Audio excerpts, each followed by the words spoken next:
Good morning. It is, what is the date today, Mark Garang? I think it's the 9th. It's, this is May 9th and Wednesday, and here we are again at Left and Right. And today in the left chair is Mark Garang. It's the 8th. It's the 8th. Sorry about that. Anyway, by the time you watch this, it's probably not going to matter anyway.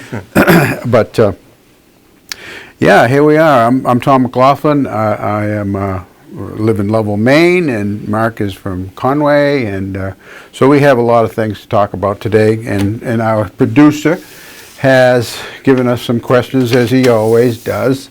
So number one he wants us to deal with off the bat, and it goes.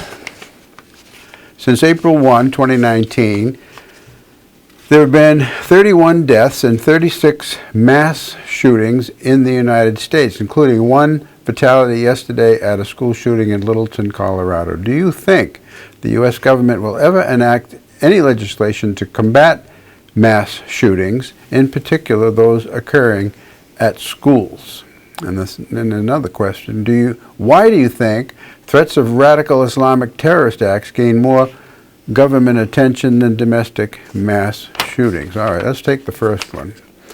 The question is, do you think the U.S. government will ever enact any legislation to combat mass shootings? Those at schools especially. You want me to do it? Sure.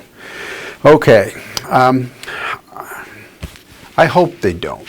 I don't think the federal government should. I think state governments should deal with this. Or actually local school districts ought to deal with this. It's and any action, should the federal government take any action? Well, if they did, it would likely involve some kind of gun control, which is a problematic issue anyway for me, and for lots of people. But it's something that you hear right away from the left about, immediately after any kind of a shooting like this. It's time for gun control. It should never happen again, and da-da-da-da-da. Well, it's, anyway, that's what I think should happen. And then the actions would involve hardening of schools and restricting who goes in there and keeping the building locked and hiring security to oversee all those processes. And metal detectors, perhaps, that kind of thing. And that's all really that's been done. I mean, the most horrendous one was Florida, a year and a half or so ago, and that seemed to get people mobilized, and those were the results. So what do you think? I think, on the federal-state question, whether I would agree with doing anything or not, I think it would have to be done at a federal level, just because you couldn't coordinate. Things would have to be integrated and coordinated. You just couldn't have a patchwork of, well, this is not legal in this state and this is legal in whatever state, just in terms of just coordinating information and background checks and that kind of thing. So I think from a practical matter, it has to be federal. This is always a tough one for me because I'm a gun guy, and I just think we have to, as a society, we have to decide is whether, one thing is true, and I've said this before on this show, is that it is a correlation between mass murders and the number of guns in a society. They just don't have these in other places where you don't have guns. And I'm not saying that is worth it, but that's just sort of a fact. So to me, it comes down to whether it's just worth it to put up with these mass shootings for the gun rights that we have, and most of me says yes, for sure, because those are our ethos. In Germany, we think it's a little crazy that the Autobahn you can drive 100 miles an hour on. Well, that's the way they express their freedom. We express our freedom through gun ownership. So I do appreciate that. I do think what I have trouble with is the old AR-15 debate, because, and I realized this the one that yesterday, I guess the kid just had a handgun. But okay, yeah. But the AR-15 debate is always interesting to me, because, and I realize practically you can never control all the AR-15s because there are so many around, and maybe that horse is out of the barn. But I do find it interesting that we draw a line at AR-15s. Even gun advocates don't agree that we shouldn't allow people to have M16s or anti-tank weapons. And so where we draw that line is interesting to me. We do it on AR-15s, which is basically a military style, pretty much a military style rifle. Military style in that it has the it's same high sort of a capacity. profile as It's a. high capacity and high powered. So the magazines, Yeah. high capacity, Yeah. and high powered in muzzle velocity and the Yeah. size of the rounds and that kind of thing. Yeah, right? and without debating without debating specificity about that, I mean, it's just an interesting, I mean, before we had AR-15s, I think everybody was in agreement that you can have rifles and you can have shotguns, you can have pistols, and all of a sudden the AR-15 snuck in there. And I'm just throwing it out that I think it's just an interesting place to draw the line. And my last comment is that this idea of hardening schools, I just think that, and I don't support like gun control in any broad measure, but I think it's a pretty sad statement of our society is that we have to revert to hardening our schools. And that if we're going to put money in that kind of thing, I think we should put money into figuring out why all these white young men are so angry. I was going to bring that up because that is the demographic profile for almost all the school shooters. And I looked, there was one in the University of North Carolina, one of the branches recently, or last week I think it was, or perhaps the week before, and I think 4 people were killed. I don't know what sort of weapon was used. It was a gun, probably a semi-automatic gun of some kind. And he was he looked like a white kid in his 20s. I call him a kid. And in Colorado, one of them was 18, one was a juvenile, and they didn't say what his skin color was, but his name was Erickson. So it's probably, a white kid. So, but he had a partner, which is, that happened in the first Colorado shooting, which was right nearby, I guess, in Columbine 20 years ago. And that's disturbing when you have 2 of them. One wacky kid is bad enough. And you wonder what, okay, well, he was teased and he relentlessly through elementary school and finally he flipped out. And it's often right around 14, 15 years old that's the age of these kids, usually. But these were seniors, I think, at Columbine 20 years ago. But they're strange and you wonder what. But 2 of them together saying, well, let's go kill people. Let's go kill our fellow students. Yeah. I mean, there are a lot of, we're not psychiatrists, but, our culture, I'm always surprised, frankly, we don't have more of these and more crazy people doing crazy things. I mean, we just have so much open access in our country, and like in a good way. Like there's, we just have, there's so much opportunity and so many crazy people in different ways. And I use that word generally, crazy, disturbed, emotionally disturbed, drug-addled, all those conditions. Like, I'm surprised that we don't really have more of it, frankly. But at the same time, you can just look at all these things. It's a cauldron of issues, I mean, it's that one is that, the parenting skills to some degree have gone out the window for a lot of people, and we're isolated. We don't live in, I think that's coming back a little bit, but we don't live in the neighborhoods that you grew up in or I grew up in. Things are suburbanized and you get this really lonely culture, this culture of where a loner can That's just the be. point, yeah. And then you get the violence, on video. I don't think there's a direct correlation between, watching video violence and violence on video games and that, but I think, how does it affect 1 out of 100,000 kids? It affects somebody. It's definitely a factor. And I'm going to politicize this, and I also think that the rhetoric that comes from Trump, this divisiveness also is just another piece to that too. You're really going to blame Trump for this? I didn't say blame. I didn't say blame. I just say it's not helpful to have this constant divisiveness of right or wrong, good or bad within our own country. I think just adds to it. It's the 1 out of 100,000 that it could affect. That's all. All I'm saying, Tom, is that you got video games, you get this, you got all these factors, and I'm just saying that's not helpful. It just adds to one of the ingredients in the soup. And if you think that, and if you're saying, and I will agree with you that I don't blame Trump, but if you're saying that somehow his language and his tone and his insults and his divisiveness is helpful for the country, then I'm not sure you're saying that. Well, I'm going to avoid, I'm tempted to say lots of things here, but I think I'll wait because I know Trump will come up again in another context. So the second part of this said, why do you think threats of radical Islamic terrorist acts gain more government attention than domestic mass shootings?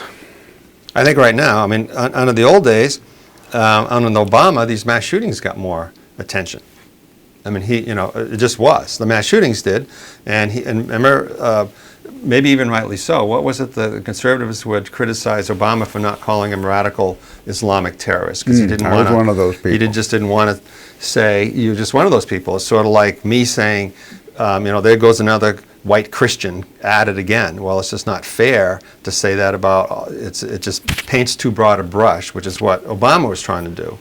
It's not to say that these mass murders, I mean, our white kids, some of them are Christian, but it doesn't mean that you can just paint them and say they're Christian. It's not fair to say, oh, there's another lonely white Christian who's shooting somebody at school. It's just not fair, even though it might be, there's a correlation, but it's not a causation. So that's what Obama was doing. I'm not saying right or wrong, but that's what he was doing. So the short answer is Obama was the one who was always out talking about the mass shootings, and Trump is the one who's always talking about if it's I guess we don't have that many, but if it's someone from the Middle East. Simple as that. You say a correlation, but not a causation. I disagree, because there's nothing in Christian doctrine that encourages people to go out and kill others, especially others not their religion. But in Islam, in the Quran and in other Islamic holy books and in a lot of Islamic teaching, they do exactly that, and they call it jihad.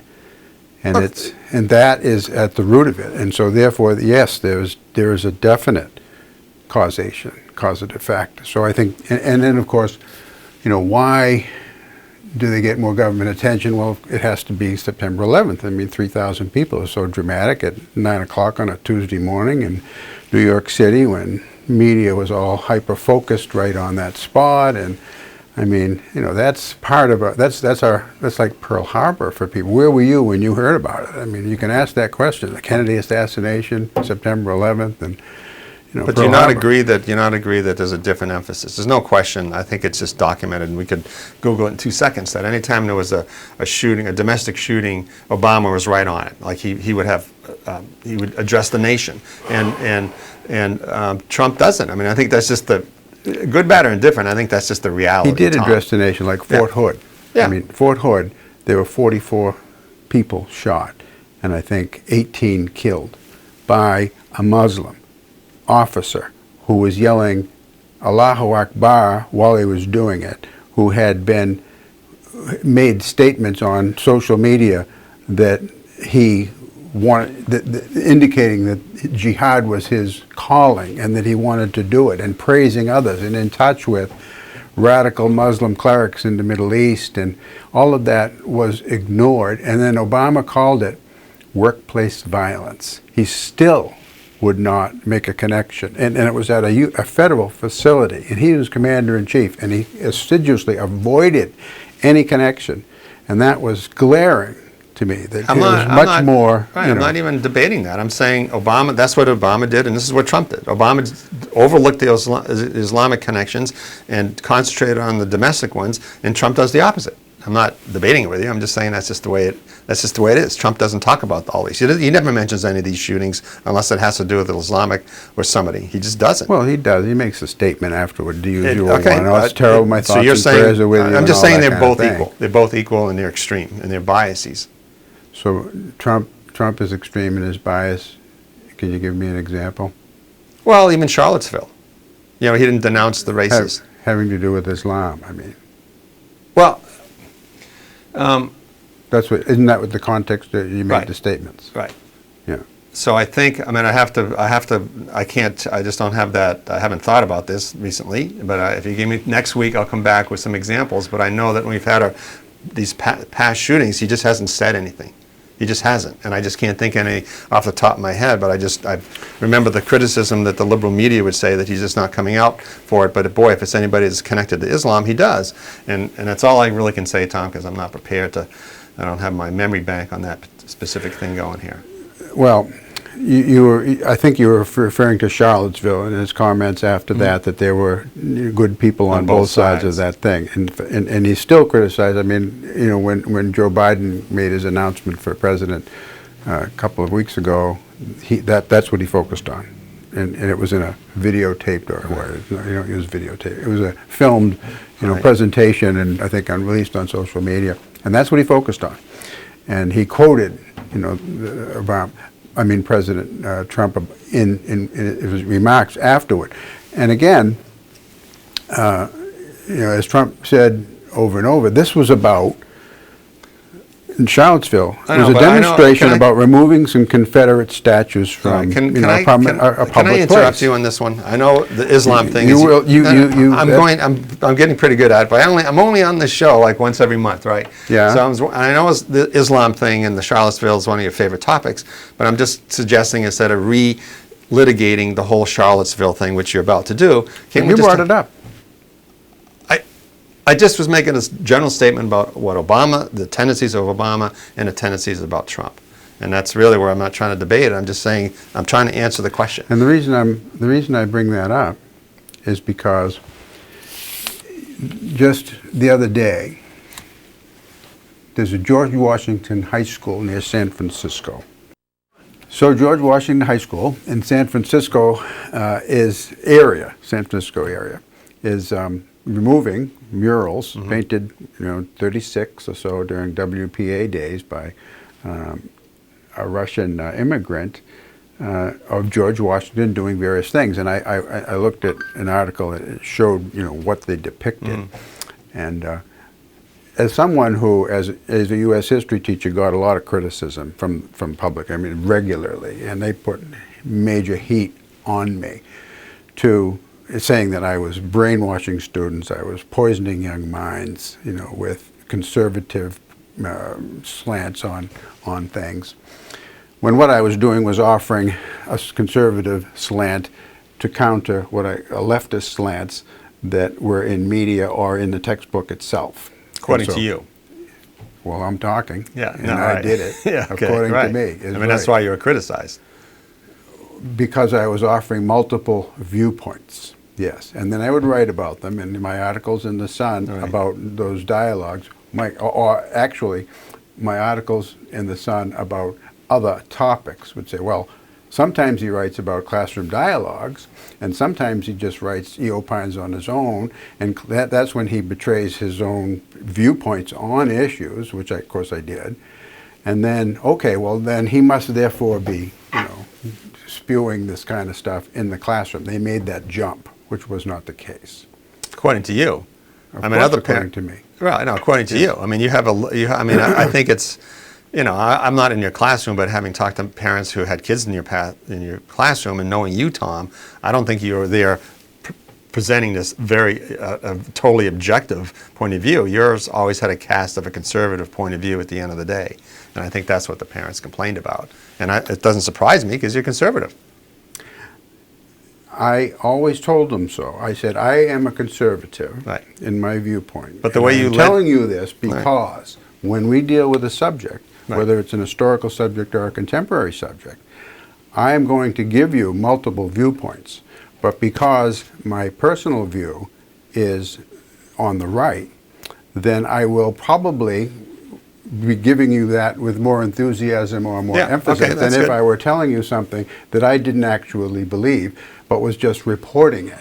So I said, it's up to you, must be aware of that every teacher you have, or every column or article, news, any media kind of information that you get, will also be given by someone who, if he's not a robot or she is not a robot, then will have a point of view. And so you must watch for nuance or beyond nuance every time. And so that's a critical thinking skill that I was always emphasizing. But I said, I'm telling you about my biases, but I would predict that no other teacher that you ever have, either in high school or in college, will ever do that. Will ever say, I have a leftist bias, and you should be aware of that. But you should be aware of it anyway. That was always my lesson. Okay. which I think Congratulate. is the best that any educator could do. Yeah, all right. All right. Now, George Washington, I mean, I would say that this is a result of leftist kinds of teaching in the San Francisco area. I think I'm safe to say Yeah. that that's the case. So that's Okay, so is that... That's it. Okay, that was. I'll just respond to that in 2 seconds then, Okay. since I get to respond to the second half of it too. Is that that doesn't surprise me? And in one way, and when you say leftist, yeah, they're very liberal. So those liberal sensibilities and values are going to be transferred into the school system, you know. And so that, to me, do I agree with that about George Washington? No, but do I celebrate that because that's, as you would say, local control, state control, local, if that's the values of that local school system, that to me is part of what makes this country great. When I was editor of a paper in La Plata, Maryland, and La Plata was the county seat of Charles County, Maryland, which is in southern Maryland, and their claim to fame is that the Samuel Mudd house was there. And Samuel Mudd, you remember Samuel? No, I don't. Who was he? Samuel Mudd, he was the doctor that helped John Wilkes Booth. Oh, yeah, When he okay, broke his leg, yeah. he went to Maryland, he Yep. stayed in his house. So he was the hero in town. When you look at the history books there, they didn't even mention Abraham Lincoln. He wasn't even in the history books. So that to me was, cuckoo in my book as a northern boy, but it was just sort of like that's the reflection of the culture. So yeah, that's what makes our country great. Okay. Let's see.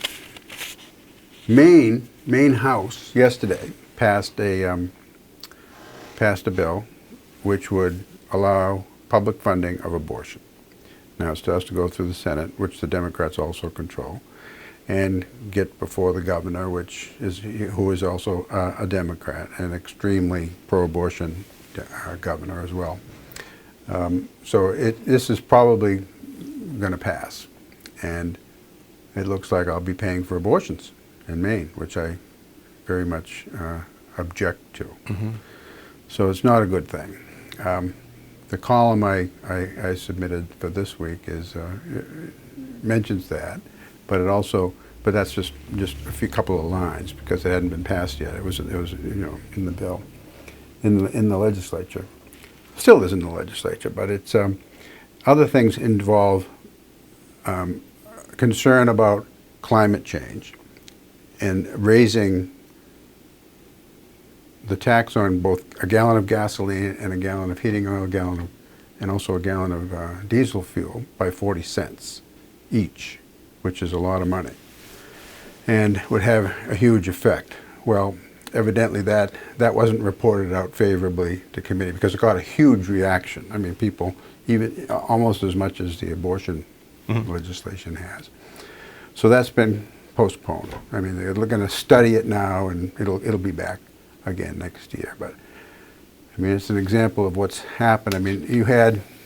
There were 2 years in the last 25 or so during which Republicans were in control of the House, Senate, and the governor's mansion.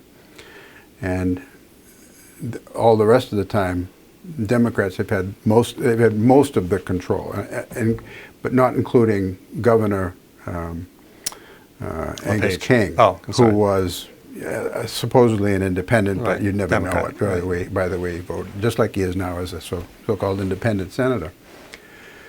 Anyway, it's dismaying to me as a conservative. I have to see that what's happening in Maine, and nothing much I can do Yeah. about it until 2 years from now. Until somebody else gets in. Yeah, I support the public funding of abortion. I think, I'm a libertarian in the sense that it's about keeping women who don't have money or access to abortion. So I think we should fund it, and I just don't think the government should be involved to the extent of determining who has abortions or not. And it's the same way we provide services for a lot of people that I may not agree with, but we do it. And Well, this is another example of a federal law. Roe v. Wade was done by, it wasn't a law, it was a Supreme Court ruling, but it was done at the federal level, in which, if you read media reports now, especially Portland Press Herald around this bill in the legislature, they say it's a woman's constitutional right to have an abortion. Well, having taught the Constitution for many years and having read it dozens of times, there's nothing in there that says a woman has a constitutional right to an abortion. And it's a real stretch. And for the federal government to do that, and there were states that made abortion legal prior to 1973 when that was passed. And if Roe v. Wade were to be repealed by the Supreme Court, well, reversed by the Supreme Court, then it would go back to the states. And then maybe North Dakota wouldn't allow it, and maybe a few others would not allow it, but about every other state would continue to allow it, and so things wouldn't essentially change. But it should be done at the local level and let people make those decisions. Okay. Which it's being done, and that's what's happening in Maine, and nothing much I can do about that. You might have to move to Louisiana. Or rural. Or you have to move to rural Maine. Well, I'll continue to bloom where I'm planted, or I'll continue to, focus on, what this is, what it is that we're paying for. Yeah.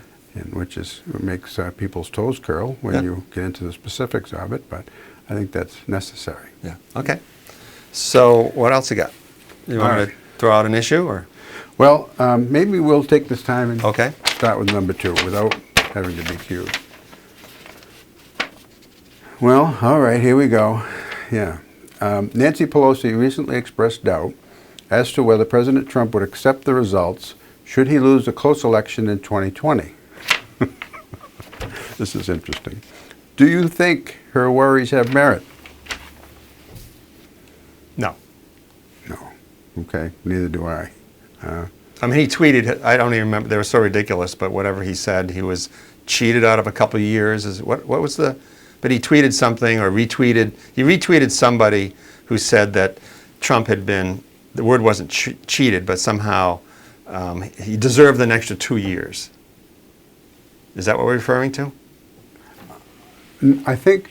Oh, that he wouldn't, I'm sorry, this is different. I didn't read any article, but I think in the truck I heard mention on the radio of something like this, that would Trump, I know it was on the Hugh Hewitt show I was listening to, and he was talking about, no, I think Trump would just say, I didn't want to do it anyway, and he'd go off to one of his places. Because he said he wouldn't accept the results before he won. I think that's where it all started this time. He did. He said there have been some shenanigans. That wasn't the word he used, but he said, yeah. Voter fraud. He's always, I mean, it's. He does talk about that, but this, I forget his exact wording, but it was during the debates with Hillary, and he said, I know, the Fox News debate.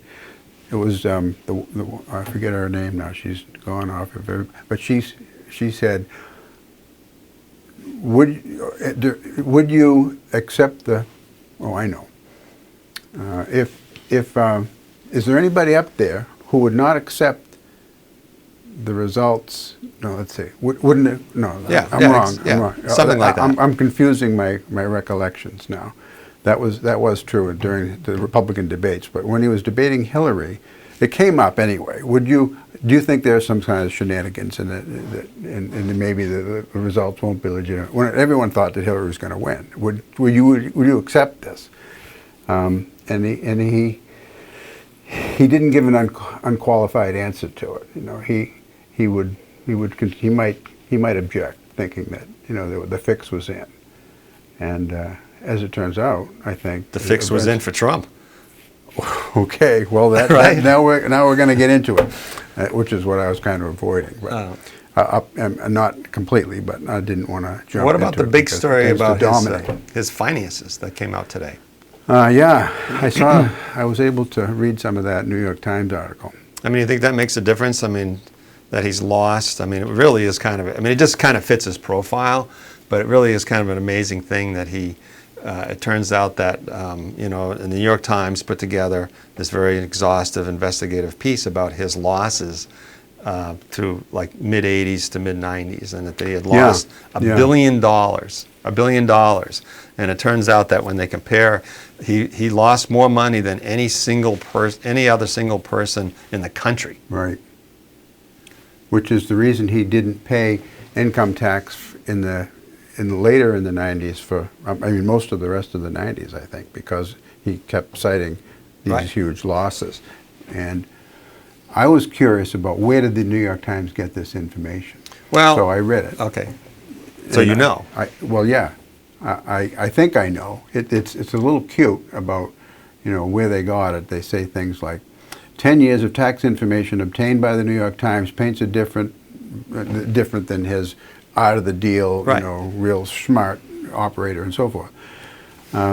While the Times did not obtain the president's actual tax returns, it received the information contained in the returns from someone who had legal access to it. So they're not saying where they got it. Well, and I read the same articles that you did, but one of the things they called these transcripts. And so there's my understanding is from reading the articles that they're transcripts. So they're basically like top and bottom lines of abbreviated tax returns. And I don't know how they're available, some in the IRS, but they're not the actual tax returns, they're transcripts. And one of the ways they prove that to be true, that these transcripts about Trump, is that they compared his father's Fred's tax returns, because for whatever reason they had, probably made them available, they were public, to Fred's transcripts, and they were dollar to dollar the same. So I don't think there's much question that what is being reported is true.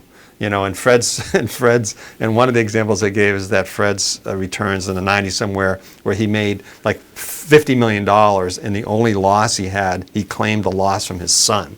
Like he invested in one of his son's properties and lost $15 million. So it's really a question of, I don't know if you're casting aspersions about the actual factuality of this, how factual it is, but I think it's pretty damn true. I have no reason to do that. Yeah, and even Trump doesn't deny it.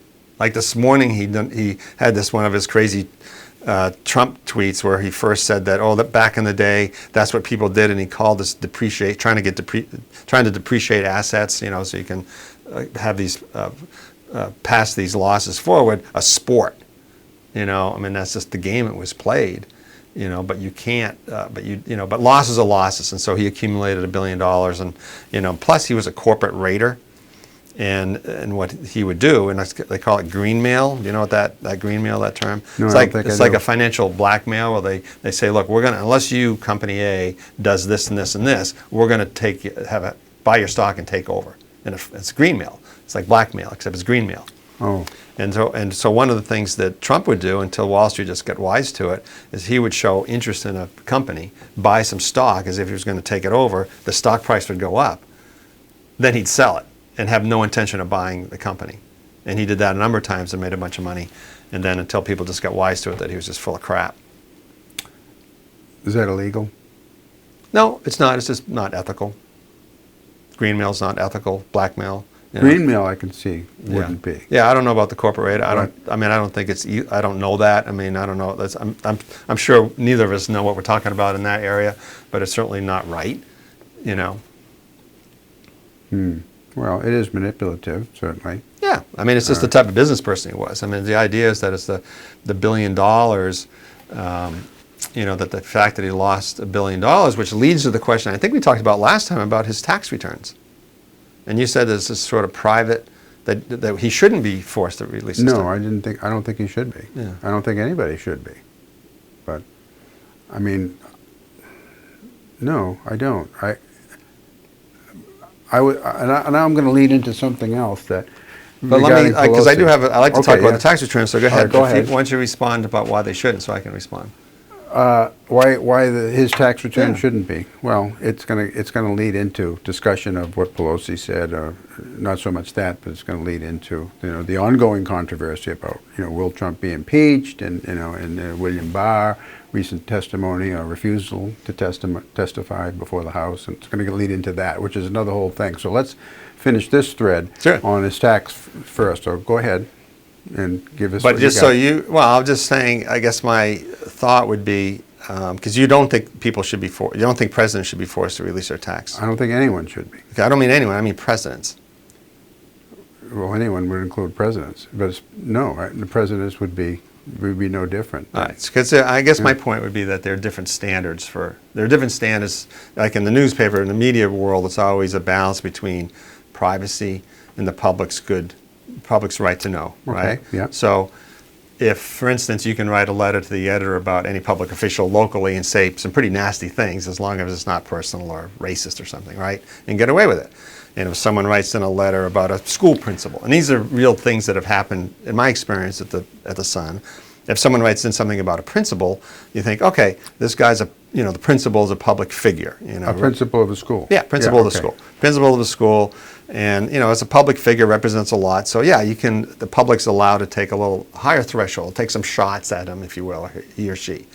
But if it's a teacher, and we've had this, like if someone just writes in, it's like, says, we don't like this teacher because this person was terrible for my child or something, we wouldn't print that letter because it just... Present company included. Well, it depends. It depends if it was an issue or not. It depends if it was an issue. So there's always exceptions, but just in general, if someone wrote in and said, hey, I don't like this teacher, and just took a shot at a teacher, we wouldn't do that, because even though the teacher, for instance, is somewhat of a public figure because they're getting paid with public money and so forth, but it's still the balance doesn't seem right.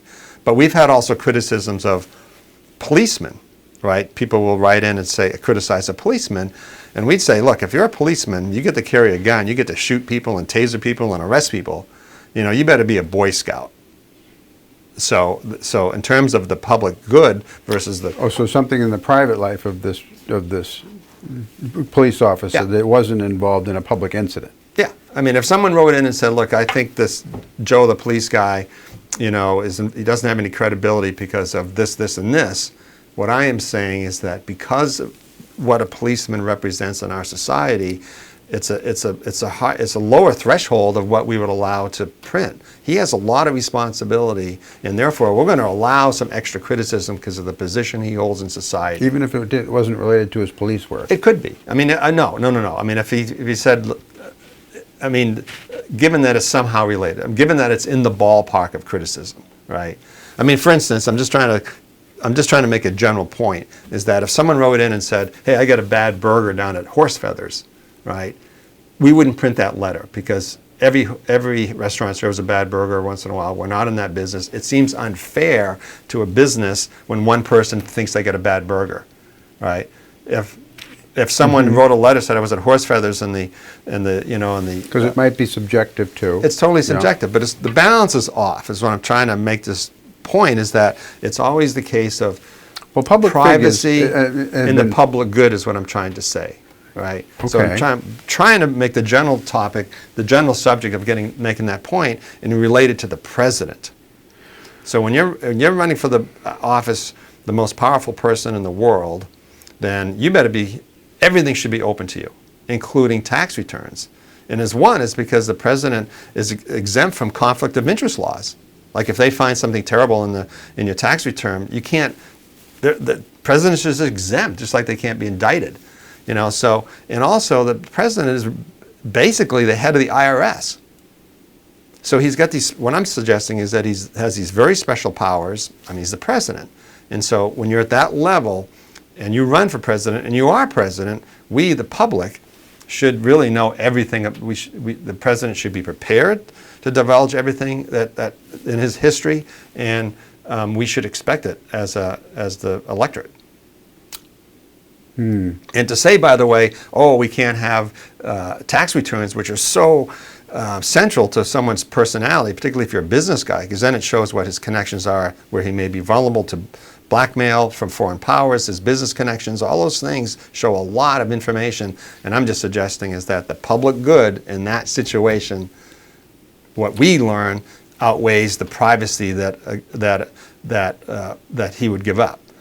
Well, I think that rather than use government records, which are not public, and to make an exception for a citizen, because the president is a U.S. citizen, he is subject to any laws when he's not in office. And President Trump could be indicted once he leaves office. Mm-hmm. And so he is not invulnerable. No. And I would say that he's entitled to the same protections regardless of whether he is the president or not the president. And if media wants to get this information about any possible conflicts of interest in his business dealings with foreign governments or whatever, then they should look for that. They should do some investigative reporting and not rely on, leaks from the IRS or something, which is, I'm still suspicious. I don't think it's a leak. I don't think it's a leak. And you don't think it is No, I don't because think of the reasons you mentioned about his father's tax returns? Well, and the transcripts. I think what they used are, the one source they used was some guy who was somebody who was an expert in IRS stuff. I mean, I use experts. I don't think they ever said it was a leak. No, they would never say. No, I don't think it was a leak. I think they just said it's this person and he's so-and-so and he's an expert and he's verifying all the stuff that we found through these transcripts. That much I got, but I still was, the wording is cute. They say. Oh, it's cute. I think it's pretty straightforward. Okay, well. I mean, nobody's accusing that it was a leak, that it was a bad. We're going to hear about it in the next couple of days. Well, that's just come out, so we'll have to wait and see. Yeah. Yeah, this is, from the article itself, which I didn't have time to read. I finally pulled it up, at about 8:30 this morning. But the matching results in the IRS information on top earners publicly available database that each year comprises about, so many of these high wage earners, high earners. But it did say, while the Times did not obtain the actual tax returns, it received information contained in the returns from someone who had legal access. Why not say where they got it? That's cute language. Well, it's someone who had legal access. Is that what you finish the sentence? That's what it said, but why not? Well, someone who, okay, so not leaked from an IRS person. Okay, well, I don't we don't know. we don't know. I mean, I'm curious about the wording, because where did you get this, is what I was. All right, and because your point of view is going to be, I don't know. You're going to try to undermine, you're not going to, the bigger issue is that the guy lost $1 billion in 10 years, more than anybody in the country. Oh, yeah, that's a big issue. Yeah. And you're glad to see that this information is out there. Yeah, absolutely. Because? For all the reasons I just said. It's important to know what kind of person he is and what his connections are. Because of the green mail stuff. Was that in there too, or you get that from someplace else? No, that's in there too, about the corporate, he's being a corporate raider. Yeah, I believe so, or some other stuff. And it just shows the type of person he is. Oh, okay. So you read the whole thing. Was it a long article? It's a long article. I have a longer attention span than you, Tom. I can read the long articles. No, just kidding. Just kidding. Yeah. Well, I would have read it all. But, all right. Speaking of the New York Times and what they've reported recently, I was very curious to see that they reported on someone named Mifsud, whom I brought up here before, and you still look puzzled. I do. Go ahead. Mifsud is central to the entire investigation by Mueller and alleged collusion between Trump and the Russians, and now debunked collusion between Trump and the Russians. Mifsud, nobody knows who the guy really works for. He's from Malta. The FBI said he was a Russian agent, but doesn't seem to be any evidence that he was a Russian agent. Anyway, Mifsud, he's the one talked to Papadopoulos in London. And then later, this Australian ambassador to the UK named Stefan Halper, all this is in the Mueller report, was told by Papadopoulos that he had met with this Mifsud, and who told him that the Russian government has emails from Hillary that would be embarrassing to her and would help Trump. Now, who is Mifsud? This is central. So now, the New York Times, it said that the New York Times revealed what Mifsud had done. Well, it didn't reveal, because anyone who reads other news sources would have known 2 years ago who Mifsud was and what he did and the controversy around him. So the New York Times did not reveal it. What they did was stop suppressing it. And so now it looks like Attorney General Barr, when he testified before the Senate committee recently, was asked about spying and the use of the word spy. Do you think that the U.S. government spied, that is FBI, spied on the Trump campaign? And Barr said, I have reason to believe that might have happened. Words to that effect. Well, now that has gotten people very nervous, and he will be looking into it. Now, a column I wrote, I don't know, a week or two ago, what now, after Mueller?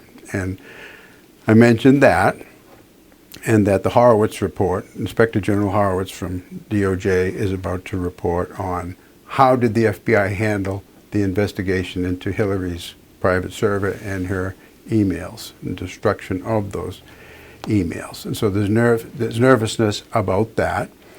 Also, the Senate, the Senate Intelligence Committee a Judiciary Committee. It is, because it's Lindsey Graham's is the chairman. He has promised to look into this as well as Mifsud. And so this opens a huge can of worms. And I'll let you comment before I want to come up with another angle on this, which was pointed out to me recently that I hadn't considered, another whole perspective on this whole mess, which is going to take time to say. So, do you have any response? You're spreading out stuff. So well, I was just going to, and I don't know if we want to go through the whole Mueller report, but I mean, it's just obvious that, he tried to obstruct justice, and failed. That's why McGahn quit. The president himself, when Mueller started investigating, he said, what did he say? My presidency's over, I'm screwed. Yeah. So, you don't do that. If I accuse you of stealing, if I go to the police and say Tom McLaughlin stolen stuff down at Walmart, you don't immediately say, oh my God, I'm going to jail. You would say, guess what, I didn't do it. So it's just obvious. I mean, I don't know, you're going down the avenues that I don't, you're going down the avenues to undermine the investigation. To me, the top story with all this stuff is that, and it's this right here. It said, Mueller says, if we had confidence after thorough investigation of the facts that the president clearly did not commit obstruction of justice, we would so state. Based on the facts and the applicable legal standards, however, we are unable to reach that judgment. And he goes on and on and on about how, the president's efforts to influence the investigation were mostly unsuccessful, but that is largely because the persons who surrounded the president declined to carry them out. He was saved. Obstruction of justice. Now, justice being if there's a crime committed that someone... McGahn, he told McGahn... But what is justice? Justice is if there's a crime committed and that the person or persons responsible for that crime be punished accordingly. Now, what crime are we talking about? He tried to get, for starters, McGahn to fire Mueller. Because Mueller, which he can do, the president has the authority to do that. Yeah. That's not illegal, that's not a crime.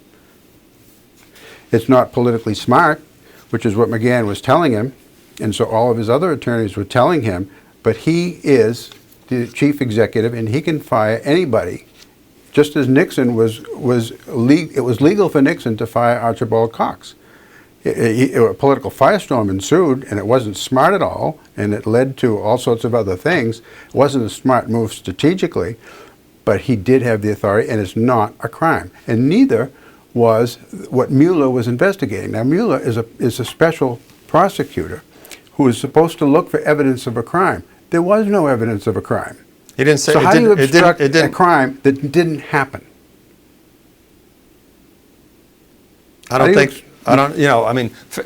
Obstruction, and I'm not going to argue the literal definition of obstruction of justice, because honestly, I don't know that. But he says, and here's another one where he changed the story about why he fired Comey, for one thing, and then he tried to get Rosenstein to say Trump then called Rosenstein and asked him to go on Fox News to take credit for the firing of Comey. Rosenstein rejected the idea, saying that if the press asked him, he would tell the truth, that Comey's firing was not his idea. So it's another lie from Trump. So we can go over all these examples, and if you're saying that he didn't do anything wrong, and the Mueller report said there was nothing that met the standards for a crime, but he's not exonerated. And exonerated for the crime of obstruction of justice, obstructing investigation into a crime which never existed. There was no crime. How do you obstruct an investigation into a crime that never happened? You can't. That's what he was investigating. The original Mueller investigation was to look at the Russian influence. which we know all these examples of the connections between the campaign and Russia. I mean, even Trump himself, when he invited the Russians to release emails, Hillary's emails, and they did like 5 hours later. Okay. I mean, so I don't know if you're defending that. I mean, if you're defending his behavior with Putin, when he believes Putin in Helsinki, how embarrassing that was. If you're defending that, and I really don't have much. It's hard to argue that when he's up there, he's defying his own Justice Department, his intelligence agency, and believing a dictator of one of our enemies. I mean, that's embarrassing. Speaking of which, what about Iran? What's going on with Iran? We're steaming. Okay, well, before you get into that, that's another whole can of worms. Well, we only have like 5 minutes, by the way. How much time we got, Bill? 9 minutes. Oh my gosh. All right, I'm gonna tell you what I was about to launch into. I should have done it earlier. And that is another whole perspective on this. It seems like in March 2016, during the campaign, now Trump hadn't gotten the nomination yet at this point, Admiral Rogers, who was Obama's national security advisor, his overseer did a study of FISA investigations. Now, you know that everything we say on our cell phone, your conversation recently, every email, every text, every credit card transaction, etc., is the government has all that. And it has it in a database by the National Security Administration. And that has been very controversial. Okay? It's all there. Now, FISA is necessary to access it. And so you have to justify looking into anything by any of the surveillance of private citizens. It has to be justified on national security grounds. So this investigation was, let's look at all of these FISA investigations that were done by the FBI over a period of 6 months. And it was some four-numeral figure. So between 1,000 and 999 of them were done, because it's been redacted from the report, hasn't been completely released. So it's at least that many. 85% were determined to be illegal. That is, they were private citizens with no justification, done by the FBI. Now this came out in March of 2016. Obama wanted to fire Rogers right away. All of the other intelligence agencies wanted him gone. This is when the FBI, it looks like their rear end was hanging out on this, because they were about to be exposed for using the national security apparatus to go after political opponents. In the way that Nixon tried to use the CIA and the FBI. This technology did not exist during the Nixon administration. It's only existed, that we know of. Well, I mean, Clapper was asked about this, remember? Is the National Security Agency spying on American citizens? No. At least not wittingly. I think those were his exact words. Well, of course they are, and this data exists. And it's being accessed illegally throughout the second term of the Obama administration, from 2013 on. Now this is, to not bury the lead, the whole thing with concocting alleged collusion between the Trump campaign and Russia was after the fact excuse for what they had been doing prior. Another whole angle on this whole mess. Now, do you understand what I just said? Yeah. So that this is all eyewash to justify what we had been doing previously. All the indictments, all the contacts, we all know about the Trump meeting, whole right here, Crossfire hurricane. Roger Stone, Sean Hannity, Michael Flynn, all retweeting things from the Russian Internet Research Agency. All that stuff is just smoke and mirrors to cover what you said. The FBI, CIA, DOJ investigation into alleged Russian interference, and especially Trump involvement in it, is concocted. So none of the contacts that are in the Mueller investigation is true. Is that what you're saying? That's all. It's just wrong. I'm you're just saying it's just that true. this whole thing was done to cover up for what Obama's intelligence apparatus So you're was just- doing, misusing NSA data to So spy you're just on saying all the political stuff in the Mueller opponents. You're just saying it's not true. All the stuff that's in the Mueller report about all the connections with Flynn and Stone and all those people. You're just saying they're just not true. I'm saying that this was drummed up by the When you DNC, say- what does drummed the up Hillary mean? campaign, So it's and not the true. Obama So administration. you can't. When you say drummed up, that means like telling lies. concocted So none of it's true. out of the whole cloth. So you're saying all I'm asking you is you're the one who's saying it's all drummed up in your conspiracy theory. So you're saying all the contacts that we've read about and know about, it's in the Mueller report. None of Here's that's what I'm true. gonna say. I'm just asking you. That this subsequent You had investigations- 5 minutes to tell me about your cockney conspiracy theory. So all I'm just saying is a simple yes or no. Is the stuff, all the contacts about that Mueller charges, and it's been well documented between Russia and Trump, are not true? I'm going to say to you. Okay, then that I you rest my cannot- case, because you're cannot being a obstruct politician, Tom. You the won't. investigation of a crime that never happened. Okay, that was productive. How many minutes we got left, Bill? 4. Okay, you Okay, had so what do you something else. Well, I was going going to ask you, what do you think about Iran? And we're steaming a big we're in aircraft. trouble. I mean, not we're in trouble. I mean, the world is in trouble with this, and it's this is pretty serious stuff. And I'm not surprised. I hope it doesn't. I hope a full-scale war between Israel and Iran doesn't break out, because I don't have to tell you the implications of that, or that Iran won't start mining the Strait of Hormuz, which is a possibility. It's an action-reaction thing, right? I mean, we pulled out of the Iran nuclear thing, so that's number one. So we started. Uh-oh. Right, we started it. I mean, even Russia's on board with that. So now we've imposed more sanctions. I'm just saying what's happening. So it's sort of like it's a reaction. So now what it said this morning is like the Iranian, economy is like down a lot because of these sanctions. So they're hurting. Yeah, they are. Right. So now they're threatening now to pull out, and they're going to start creating more heavy water for the nuclear program because of what we did. If indeed they've stopped. Yeah, well, that's what they're already. saying they're going to do it. So what I'm saying is that we are escalating it. What really bothers me about this, one is because I didn't think we should have pulled out of the Iran thing, and understanding that they're also terrorists. Iran sponsors state terrorism on this side, but our goal with that was to control their nuclear program, which every other civilized country, all our partners agreed that they were doing, including Russia, by the way. So that they were fomenting terrorism. that they were building nuclear weapons. That the whole program was to try to control that, which was successful until Trump moved out of it. But what really bothers me is that we're sending over this aircraft carrier and this fleet, and there's no plan.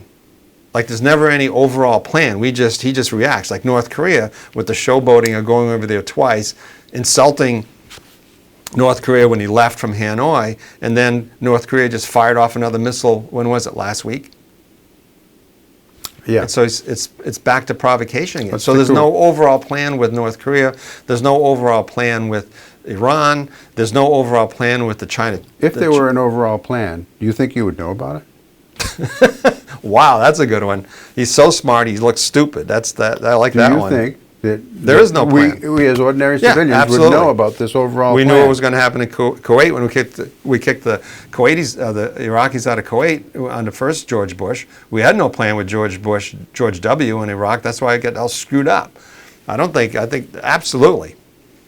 You think there's some secret Trump plan? What was the secret North Korea plan? He was going to go over there and then Do you piss them off. realize that Iran got $150 billion of its own money back? I do. After That was part of the deal. When this was, we got 1 minute left. Okay, Yeah, well, they were trying to bring them back.